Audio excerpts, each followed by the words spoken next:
What happens when the world's biggest economy decides to go to war, not with weapons, but with taxes? Well, April 2nd is being dubbed Liberation Day by President Donald Trump, and it's not about freedom. It's about tariffs, big ones, on almost everything the US imports. April 2nd is a liberating day for our country. We're going to be getting back some of the wealth that very, very foolish presidents gave away because they had no clue what they were doing. And April 2nd, I would have made it April 1st, but you know what April 1st is? April Fool's Day. I figured, I don't like doing it, but I made it April 2nd.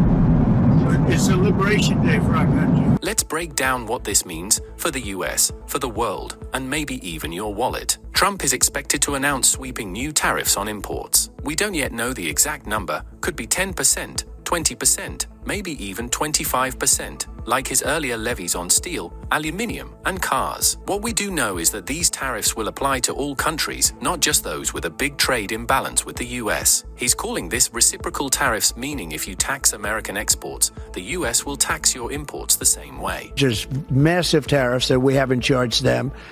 And as you know, I just did something on steel and aluminum, 25%.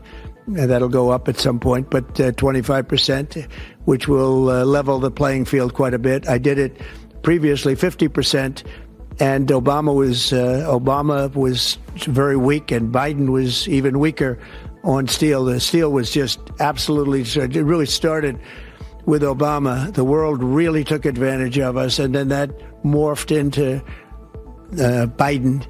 And what they did was he was so worried about trying to attack his political opponent that he didn't know what he was doing with respect to countries taking advantage. He should have looked at the countries, both friend and foe, taking advantage of us. So we're going to be doing reciprocal tariffs, which is whatever they charge, we charge. Trump has long claimed that America is being ripped off in trade. His argument? Other countries are profiting while US factories shut down and jobs go overseas. So in Trump's eyes, tariffs equals economic justice plus bringing manufacturing back home. He's also hinted that the money raised from these import taxes could help fund future tax cuts. Let's not forget, this isn't Trump's first tariff rodeo. On February 3rd, a 10% tariff was slapped on all Chinese goods. By March 5th, that rate doubled to 20%. Then came a 25% tariff on all steel and aluminium imports on March 11th. And on April 2nd, tariffs on Canada, Mexico, and all auto imports are set to kick in. Trump says these new moves will be nicer than what other countries have done. But the global reaction? Countries aren't just sitting back. Canada hit back with $20 billion in retaliatory tariffs. Tonight, I am announcing Canada will be responding to the U.S. trade action with 25% tariffs against $155 billion worth of American goods. This will include immediate tariffs on $30 billion worth of goods as of Tuesday, followed by further tariffs on $125 billion worth of American products in 21 days' time to allow Canadian companies and supply chains to seek to find alternatives. The EU is targeting up to $28 billion worth of US goods. Europe did not start this confrontation. We think it is wrong. But my message to you today is that we have everything we need to protect our people and our prosperity. We have the largest single market in the world.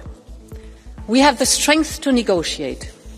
We have the power to push back. Japan says it's considering appropriate measures, and China is expected to take tit-for-tat actions.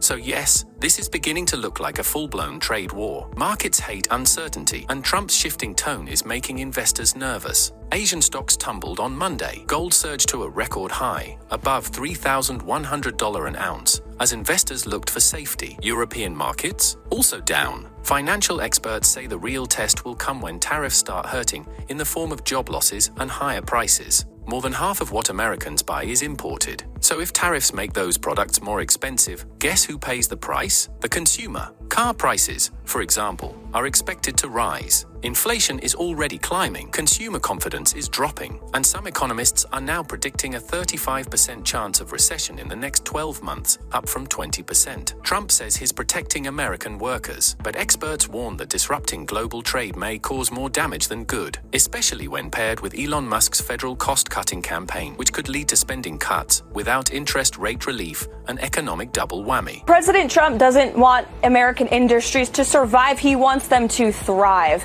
And that's exactly what his tariff and trade policy is going to do. Wednesday will be Liberation Day in America, as President Trump has so proudly called it, because he is going to end the decades of unfair trade practices that have been ripping off American workers. It has hollowed out our middle class. It has turned the American heartland into an American wasteland where jobs have gone overseas, products are made with foreign hands instead of American hands. That is going to end on Wednesday, and the rest of the world is going to feel what the American public have felt for decades. And President Trump is going to ensure reciprocity, that we are being treated, or other countries are being treated the way we have been treated. We're going to make America wealthy again with massive revenue. This will implement trillions and trillions of dollars back to the United States of America, and we've already seen these investments pouring in. So whether April 2nd is Liberation Day or just the start of a long, expensive trade battle, well, we'll all find out together.